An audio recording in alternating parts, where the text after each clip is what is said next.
Major Joy Dasgupta, company commander of assaulting company of 18 Grenadiers, was tasked to launch an attack on a tactically important feature Hump on 13th and 14th of June 1999. He meticulously planned his course of action. Undaunted by resistance from well-fortified and well-stocked Pakistan-backed intruders and difficulty posed by hostile snow-capped terrain at over 15,000 feet, the officer instilled confidence and motivation in his men. While advancing, one enemy bunker which had 2 machine guns seriously impeded the advance of the assaulting column. He displayed quick response and forethought and moved with a small team to tackle the enemy position with total disregard for his personal safety. He closed in with the bunker and charged inside, killing 4 intruders in close combat. His action motivated his troops to press on. In an ably led operation of 24 hours spread over the night and the next day afternoon, despite severe cold and fatigue, he was able to capture the Hump, thereby obviating the enemy's observation and domination over Drass, Tololing and Bimbat Nala. Major Joy Dasgupta displayed exceptional courage, bravery, astute tactical planning, and able junior leadership by his personal example in the face of the enemy. He was awarded the Sena Medal for this act of valor. Ladies and gentlemen, welcome to Conversations. I'm Suresh Kochar. And today I have with me a very special guest, somebody whom I wanted to speak from a long time.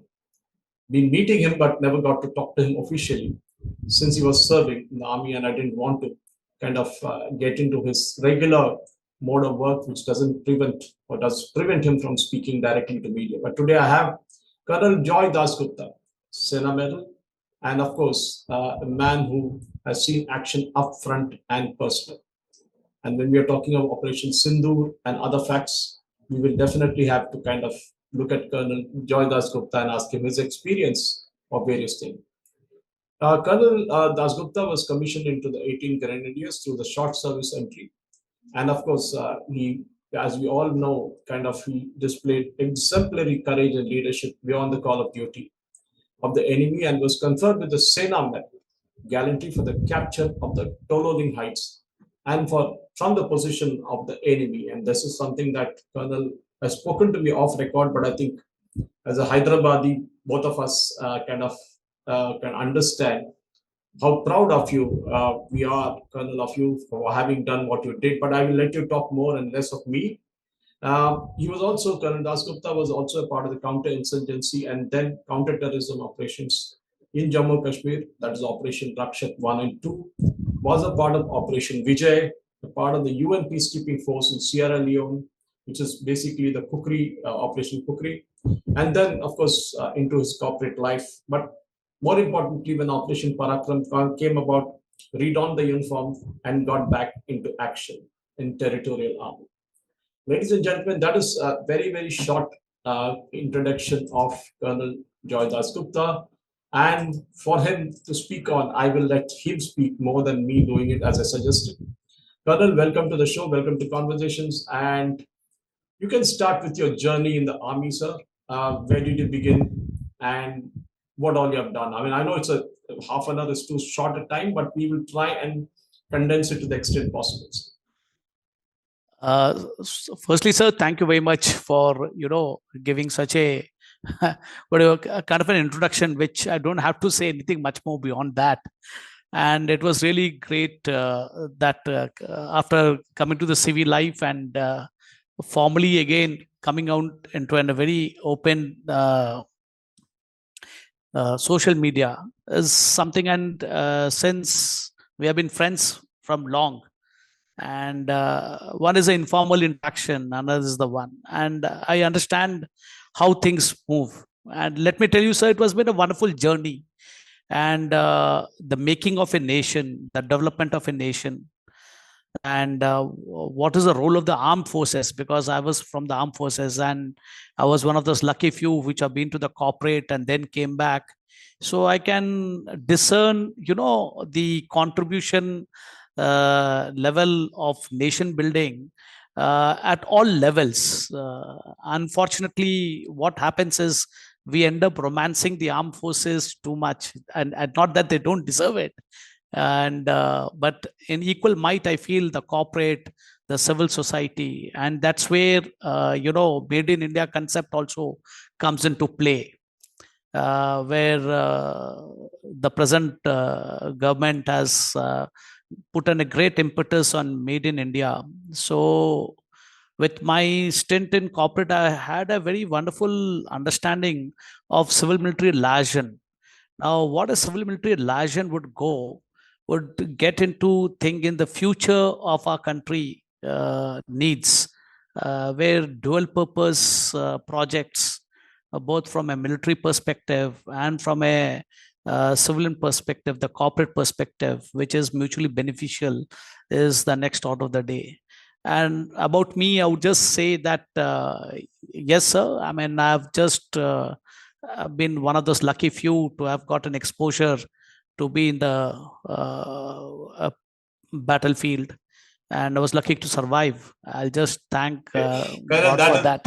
I mean, you are very complimentary with yourself. I think I have, in fact, when you're speaking actually, and when I feel proud of you, because being a army, I wouldn't call you a veteran because I think you're still looking ready for action any day. But I think carry on with what you did in terms of your entry from a short service commission into the 18 Grenadiers, and wherever you go. I don't know if you want to hold back something, please do hold back and speak about what exactly you need. And more importantly, let us try and understand for the youngsters who are willing to get into the army or the armed forces. Here is a gentleman who can talk more about it. Carry on, Colonel. Well, sir, it has been a remarkable journey, which was both learning and quite, I went for the love of it, but that love was tested quite a lot. I mean, you go for the love of it, and the love gets tested a lot, and these are the, things which one goes through the emotional turmoil when you lose a man, when you go through the certain situations which don't go as per your teachings that has been taught to you, because that's how life throws googlies in life. So let me put it this way, sir. I mean, when I joined the army, I'm an alumnus of Officers Training Academy, OTA, Chennai. So when we passed out, and I got 18 Grenadiers, got commissioned into it. And believe me, with my height and everything, and the troops, an average height was about 5'8" to 6. So they were quite surprised to see a young officer, which was quite a short height, and this thing. So they thought that whether he'll be able to match up or not. But that's how it goes on, and we both tested each other, the men and the officers, and believe me, I got accepted in the process, and that was one of the most defining moments, specifically in terms of how human resources and man management plays a very important role. And then I realized that how being an errant son, or a slightly being rebellious son, and how tough it becomes for the parents to handle. And was able to template that even in the unit, whether as a company officer or as a company commander. And that's where the first learning started, that it's not only management, it is also exercising command and control, because that's where the entire thing starts. Because it's not always management and doing jugaad. Kar lena yaar. No, there's no kar lena. These are the rules. These are to be followed. This is discipline. This is to be done. Unfortunately, due to socioeconomic changes, we do see, because the people come from the same society as we come. Soldiers are made, they're trained. Very rare few come have an instinct to it. Now, this is where the academies and the wonderful training which the academies do, the training process starts. And it's not only with the question of a soldier, it's the same thing with an airman or a naval person. I mean, the kind of resources, the kind of planning, the kind of money that is spent by the organization and the government to train one soldier who's to be a very good killing machine is something which is worth something. And in fact, our selection process is something much more, logical, much more complex, and very thought-provoking. It's not that just because you're able to answer questions is not the thing. It is like, what is a basic thought, basic integrity, basic this thing. And so perhaps this organization's template is to be reinforced by other organizations, be it in the corporate or for that matter even in other government service system. Things perhaps will become much more easier.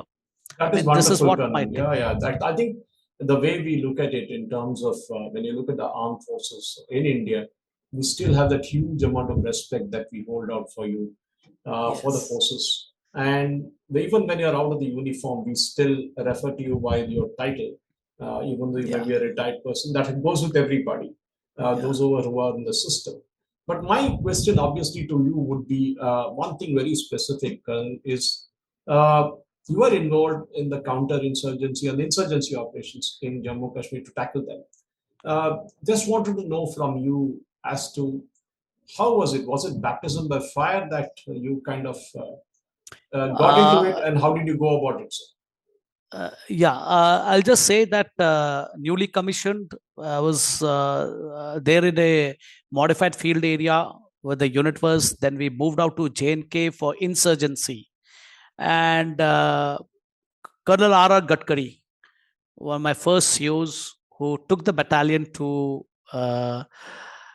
J&K, and we were in one of the most hot sectors, the sectors of Patan and the Baramulla area. And in those days, Opera Kirks was at its peak in terms of involvement of the localites and this thing. That was the initial phase of the insurgency, where the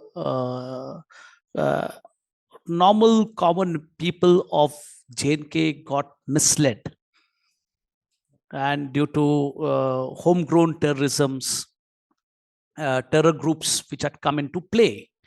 And unfortunately, it was during that period where the Indian Army was brought in to control, which was basically a policing job. Now, with that kind of an administrative failure, your baptism has started right from the day you've put your foot into the valley. I understand. There was nobody to trust you. I mean, your end flow, the civil administration was defunct. I mean, it was non-existent. I mean, at that kind of a situation, this thing. I mean, you could hear the Azadi slogans going on their own and everything, and it has taken, the resilience of the Indian Army and the armed forces, and that's where my then CEO Colonel Gadkari, he says, yeah, यहाँ पर है देख लेना, नुकसान भी नहीं होना, I mean, he said नुकसान भी नहीं होना, पर साला ठोको इनको. तो I as usual youngster, sir नुकसान भी नहीं होना, ठोको, व्हाट डू यू मीन? बोले यार, you should respect them, but at the same time you should. Yeah, what is this? Am I a god that I should respect them also? This. So that's how you are molded, and it gets into it. It needs a organizational ethos and a culture. It's not that you just run amok and say just that everybody's there. I mean, that kind of sacrifice this thing. So it was baptism of fire, no doubt. And we had certain very good kills, and the info flow was very difficult to get, but we managed and we did it. And after that, the unit was then sent to obviating, that is the Kargil, this thing from and this is again a sudden switch of the unit from Op Rakshak to Op Vijay. So from CI mode to the conventional mode So your entire, it's not only the thought process, your battle plan, your procedures, your equipment, profile, everything keeps changing. Because at that time in insurgency, you are dealing with your own people. You don't use maximum force. Whereas in the case of this, it was, and by the time you could realize how thing, and then now Brigadier Kushal Thakur, then Colonel Kushal Thakur, he took over the reins, and he was no greenhorn. I mean, he said, "Yaar, task mila to karna hai," and enemy, the information was nil, zilch.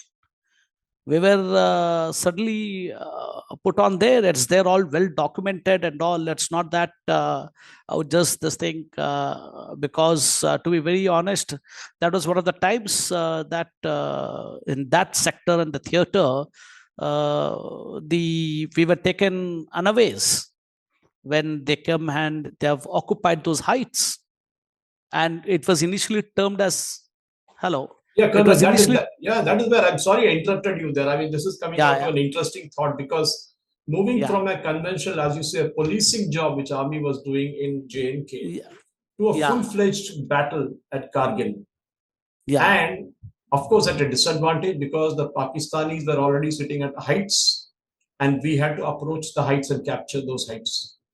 I know Yeah.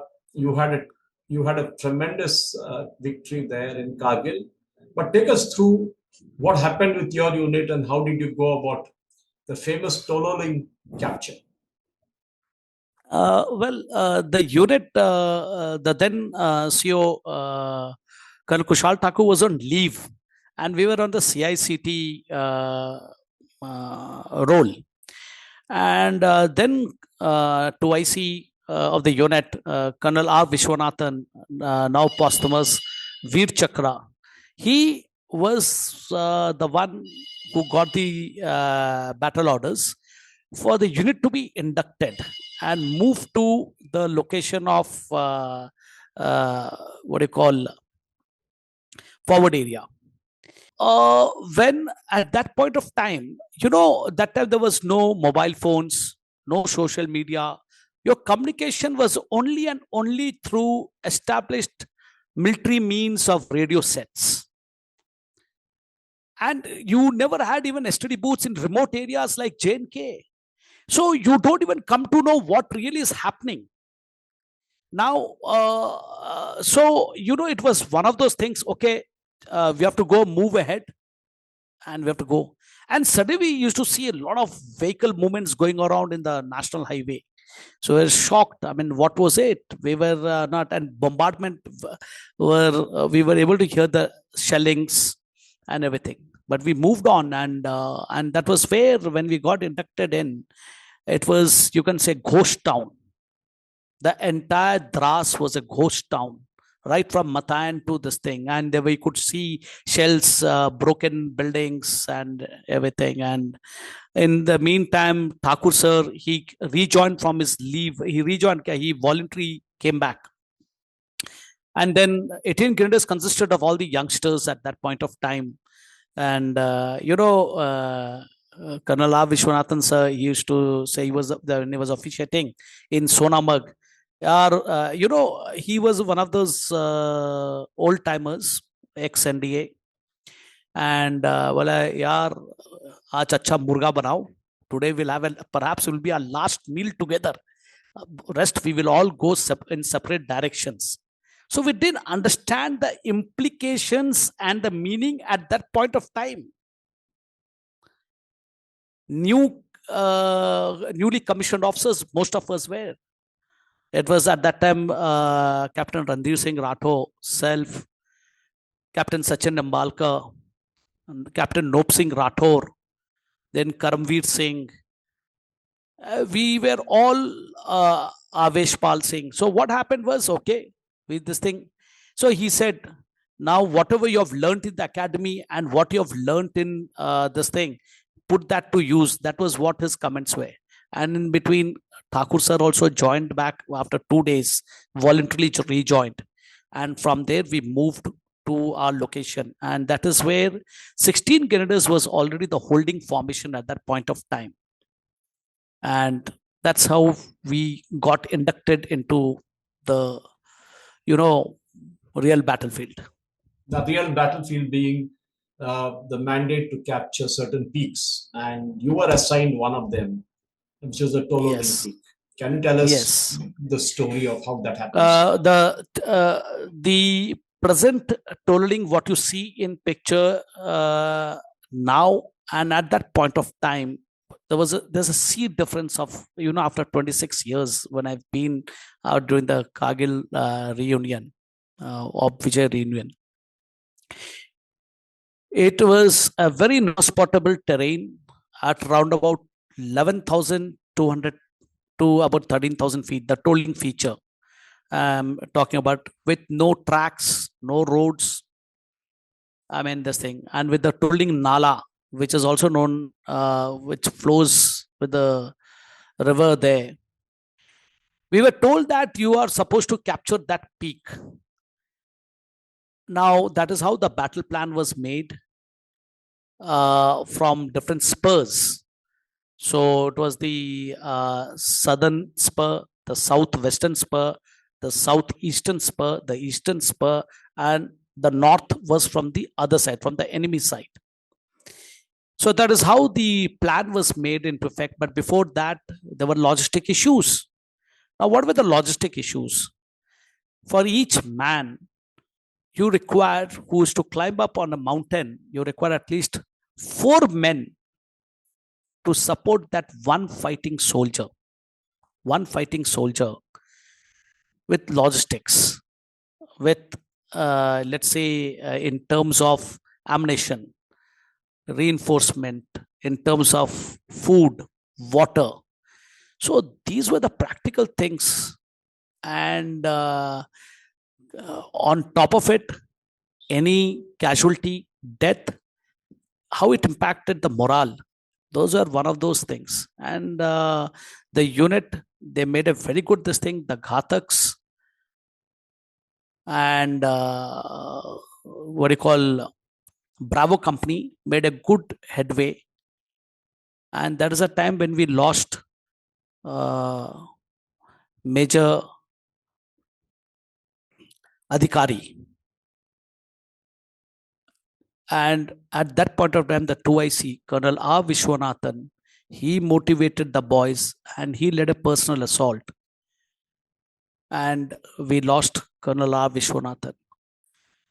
Colonel Thakur, who was a commanding officer at that point of time, he literally was next to Colonel R. Vishwanathan when he was, gave his last blood. I mean, it was this thing. It was something very, when you lose men around, it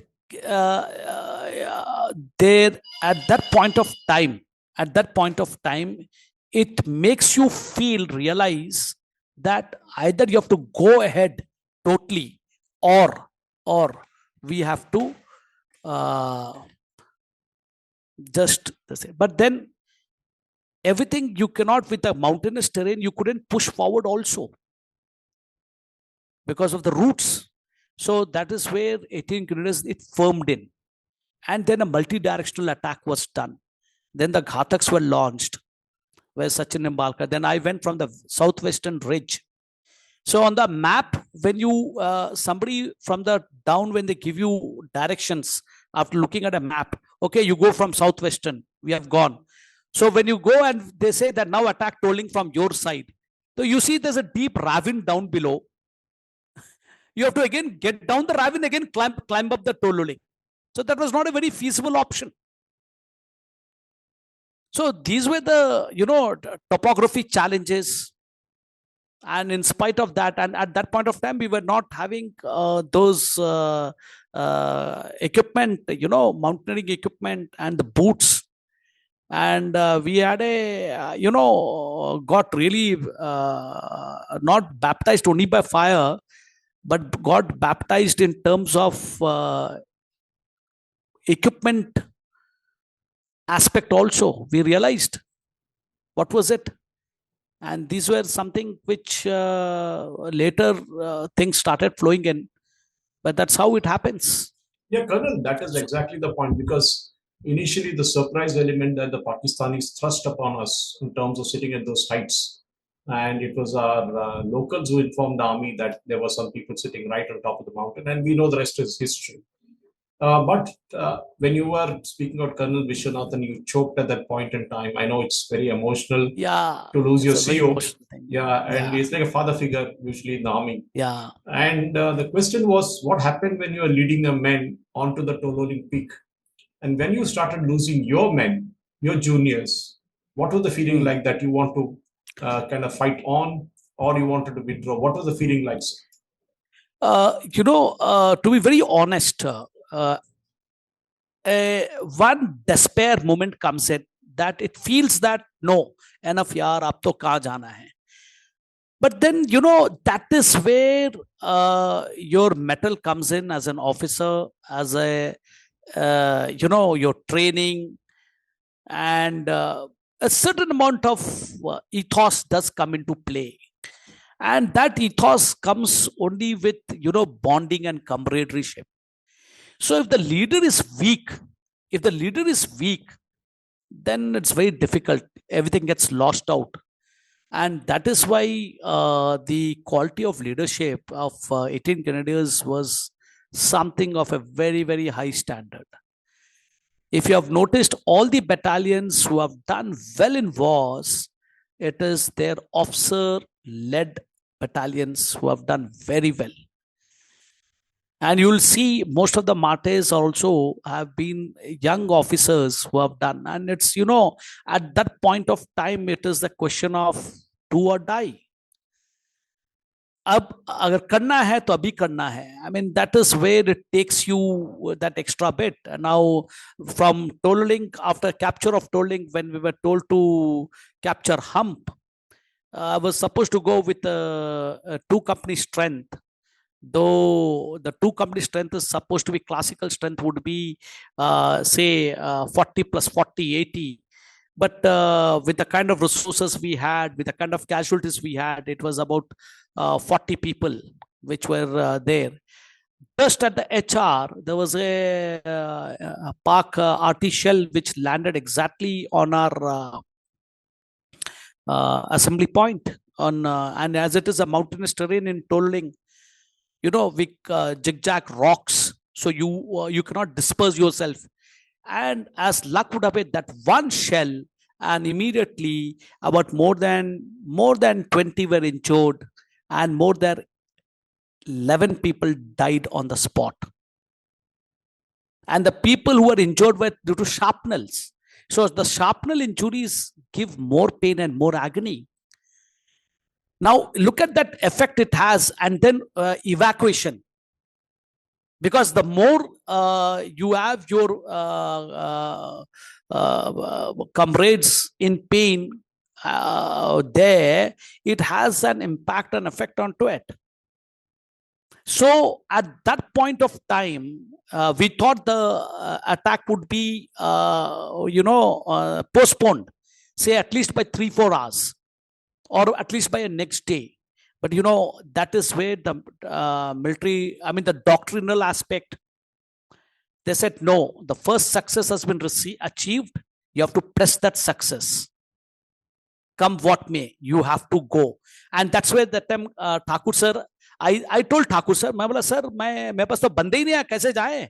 बोला कोई नहीं, तू अभी एक काम कर, तू है ना ये 13 बंदे लेकर जा. अच्छा, you won't believe the MMG debt due to RT shell got destroyed. 2 of them injured, 1 of them killed. The MMG, the machine gun, was not working. It got splintered. Then the RL debt, the guy got injured, but this thing. Then I had to take.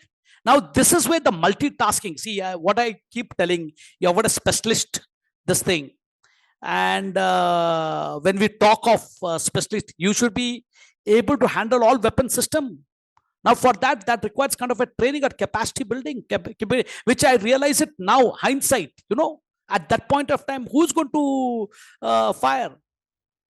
I mean, these are the challenges that came into play. And so we had to go, and we went. And, he promised me, Thakur sir, that Joy, tu na pura kabza karne ki zarurat nahi hai. Tu ja, you just take one bunker. I will send more manpower tomorrow. मैं पूरा ये करके निकाल लूंगा, because Tololing by that time was captured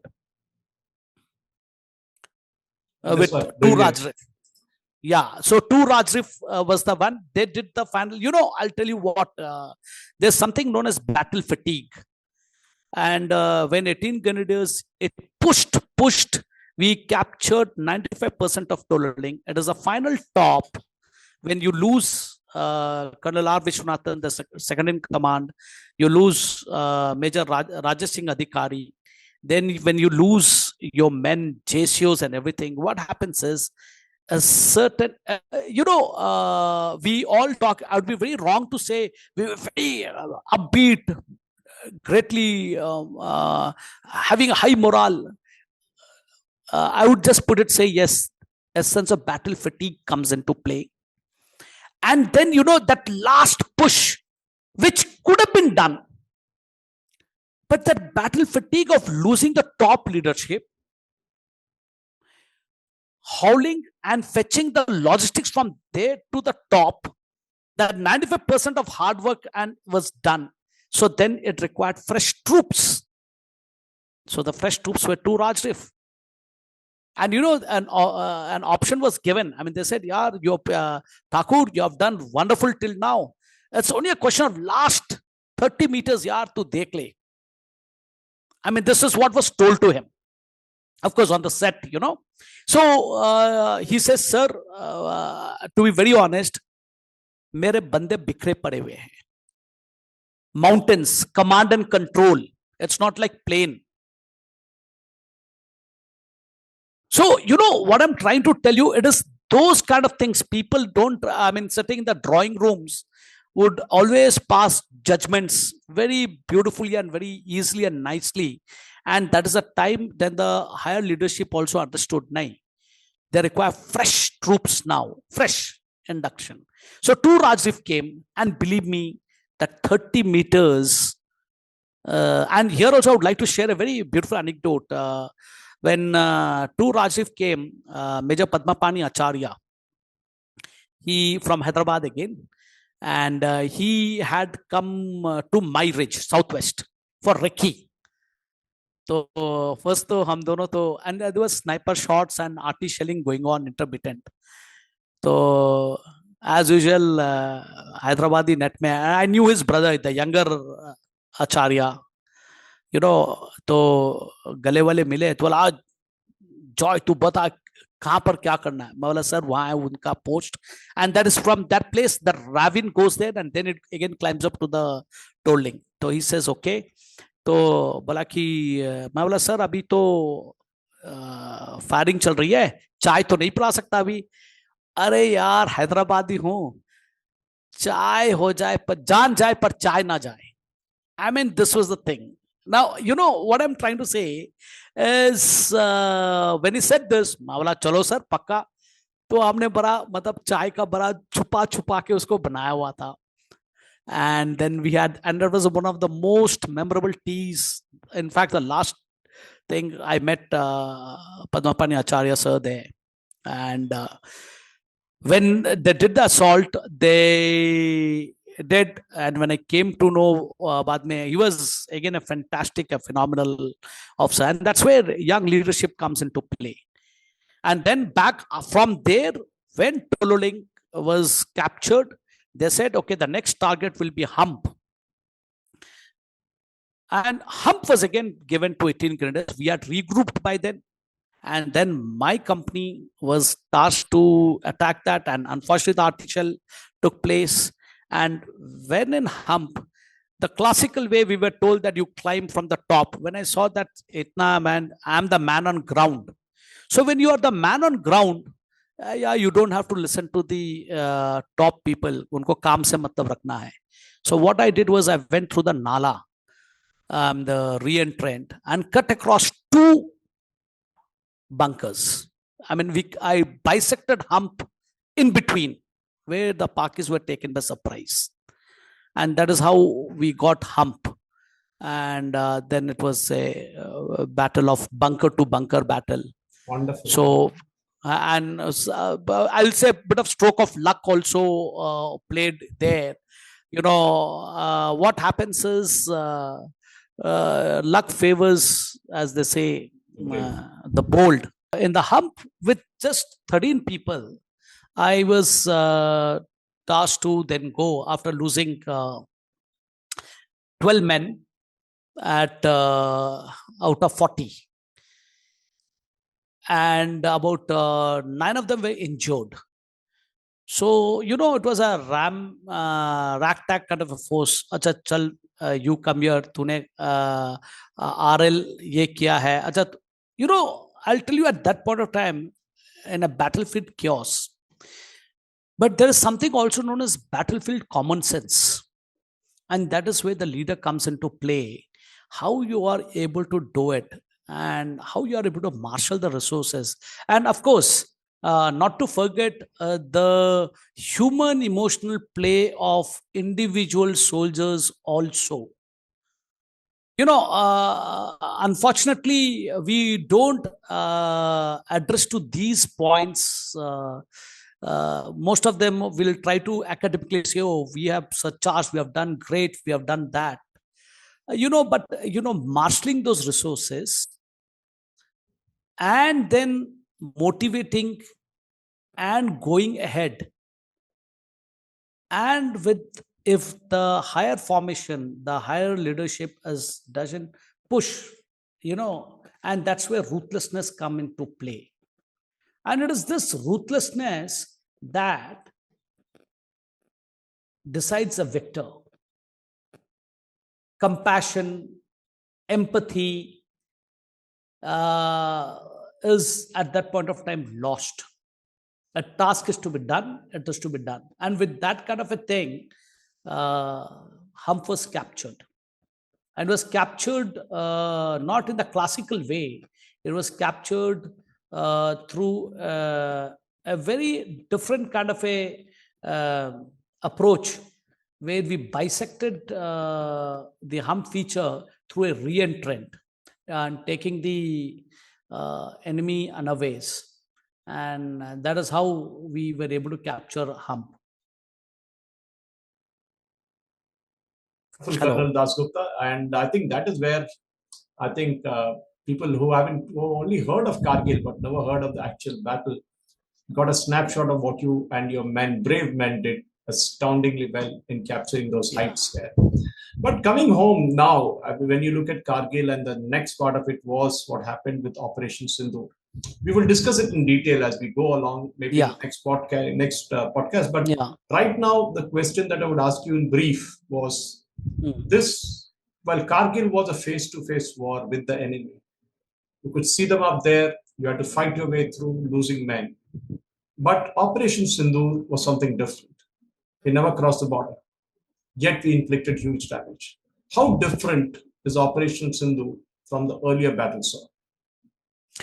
What I feel is that it was a kind of a kinetic warfare only through aerial means, and where it has been quite lethal. And we were able to, first was take out the terror camps, which was the only agenda. It's only after, and it was a wonderful show of a kinetic process through aerial means, where a projectile could go. You don't require boots on ground, because the intention of the country, the nation, was that we are only interested in destroying your terror camps, and you're not being able to curb your terror camps.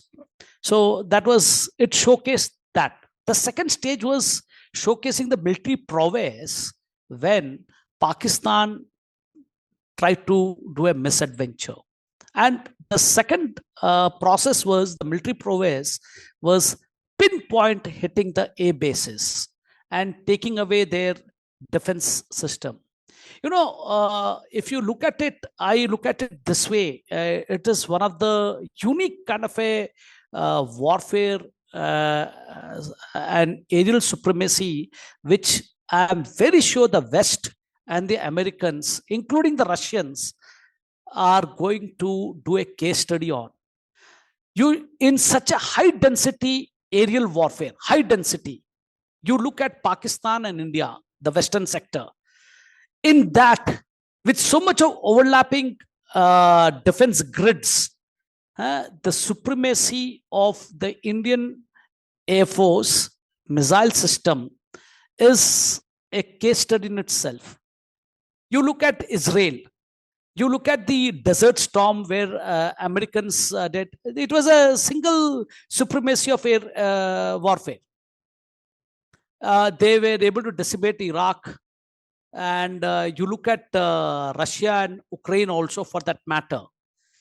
So if you look at from that, I am looking at it purely from a military perspective, and with the kind of density of aerial density which the Indo-Pakistan have. And in spite of that density, the supremacy shown by the Indian Air Force and the missile system, both from surface to air and air to air, is something worth, analyzing, and can be a great case study, which I'm very sure all the militaries in the world is going to do that. And unfortunately, we have got involved with a narrative warfare. That's again a different ball game, and that's not our expertise, to be very honest, at least for me. That's how I'll sum up Ops Dur. All have been speaking about this narrative part of it. In fact, we've been telling that Pakistani fake news gangs have been kind of claiming that not one, not two, not three, but 5 Rafales and few Sukhois thrown in here and there. And now we know what the Indian Air Force actually did, that they sent decoys of drones looking like aircraft, and the Pakistanis kept shooting at that. But as you rightly indicated, this was a war where technology was at play. We saw a huge amount of participation from various officers, men who've been trained in this art. Many people in the services actually retire without fighting a war. But I think this time the youngsters got a chance to prove their mettle, be it the Grenadiers or others. We'll discuss that also in detail as we go along, how important training is when the final battle actually happens. And that is a big ball game, Colonel Dasgupta. And I'm sure that in the next episode, which we'll discuss, we will take up this in detail, because Ukraine, Russia, Israel, Gaza, we're seeing Houthis firing at Israel, Iran firing at Israel, Lebanese firing at Israel, and Israel fighting back, the Iron Dome. Everything shows that boots on the ground are important, but technology is also important. So your BrahMos, your Scalps, your Raptors, your Akashtis, everything needs to work. And as DGMO said that day, if Thomo can't get it, Lily will. And I think that was a great moment to say that our defense system worked extremely well. But we will analyze that in detail in the next podcast that we have, Colonel Dasgupta. And it was wonderful having you. And I'm sure next time you're in Hyderabad, we will catch you, and we will actually put you in a studio, and we will talk to you in detail about all that. Yeah, definitely, sir. Definitely. Thank you very much for sparing the time, and wonderful talking to you, sir. Thank you very much. Thank you very much, sir. Jai Jain, sir. Jai. Thank you very much, sir. Bye.